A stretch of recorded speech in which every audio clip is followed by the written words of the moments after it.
Don't even think about it, John.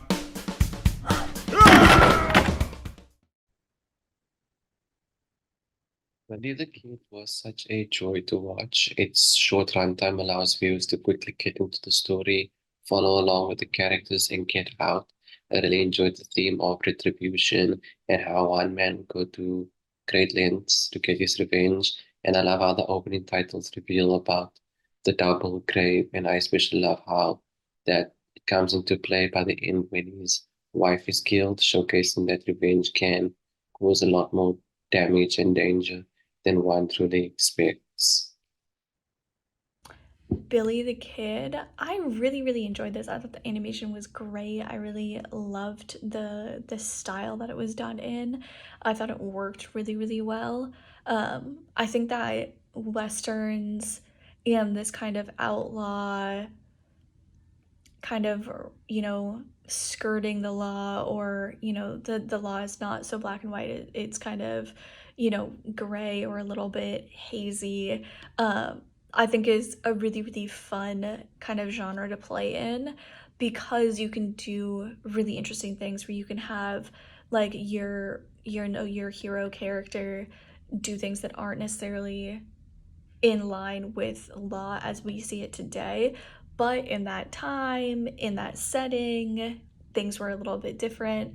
So I think that you can kind of play around with like a slightly more, I wouldn't even say morally gray, but maybe like morally off-white characters. That's how I would describe Billy in this movie, as like morally off-white, because he wasn't really doing anything bad, but he was still, lying. He was still kind of, doing favors for the sheriff, kind of going outside, creatively, outside of the law, kind of in a creative way.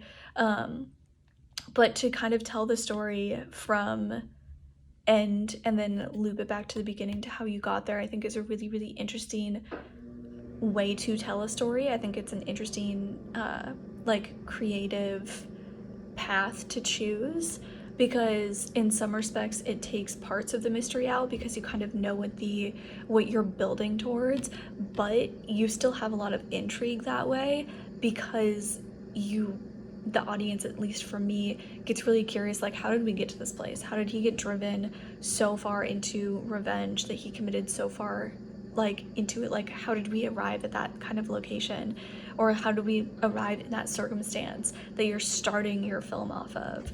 And then, kind of working backwards from there and trying to piece things together. I think as an audience member, it's a really fun way to kind of go about that, because you, like I said, are piecing things together, so it kind of hooks the audience into it.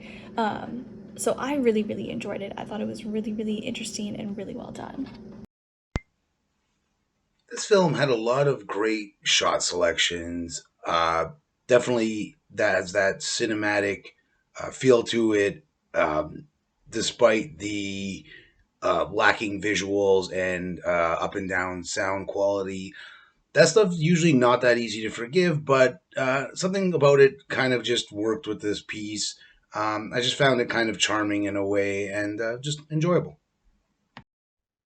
I liked Billy the Kid. I really liked the writing and the storytelling. Um, as far as like how the story unfolded, as far as like especially that ending, specifically like all of that work to come home and and she's gone, like the tragedy of that. I felt the weight of that, and I think that all the whole build up to that, I think it worked.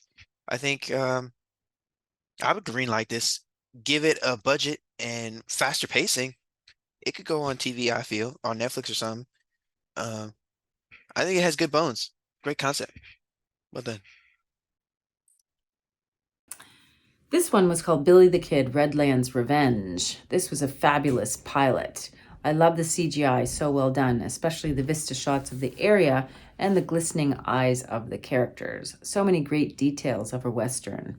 The sound effects were perfect too. The storyline was quite compelling, giving us Billy's reason for revenge. I really like the narrator's gravelly voice and the voices of the rest of the characters.